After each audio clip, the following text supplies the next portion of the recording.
सद्दाम हुसैन ने अपने दामादों की बगावत के बाद भी उन दोनों को एक मैसेज भेजा कि मैं तुम दोनों को माफ करने के लिए तैयार हूँ अगर तुम फौरन मेरी बेटियों को लेकर वापस इराक आओ।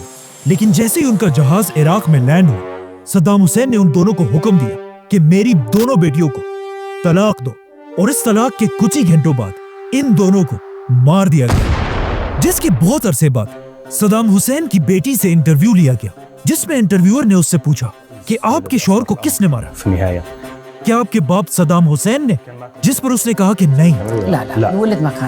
तो इंटरव्यूअर ने दोबारा पूछा कि फिर किसने मारा, क्या आपके भाई ने मारा? तो सद्दाम की बेटी ने कहा कि हाँ, हमारे हस्बैंड्स को हमारे भाई नहीं मारा। उसका भाई मतलब सद्दाम हुसैन का बड़ा बेटा उदय सद्दाम हुसैन, इराक का सबसे बड़ा डॉन,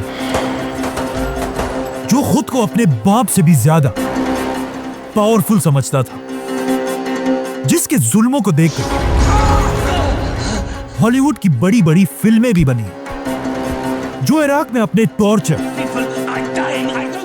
रेप और बड़ी बड़ी पार्टियों की वजह से मशहूर था।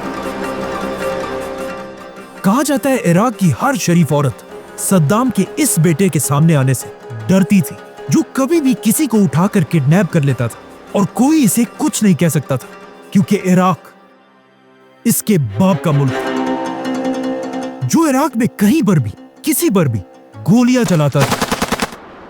सद्दाम हुसैन इन्हीं हरकतों की वजह से अपने इस बेटे से बहुत तंग था, लेकिन वो क्या करता, इसे कुछ कह भी नहीं सकता था। क्या करूं मैं इसका, क्या करूं, मार भी नहीं सकता, प्यार जो करता है मुझसे। जिसके गैराज में दुनिया की हर लग्जरी गाड़ी खड़ी थी, लेकिन सद्दाम अपने सारे गंदे काम भी अपने इसी बेटे से कराया करता था।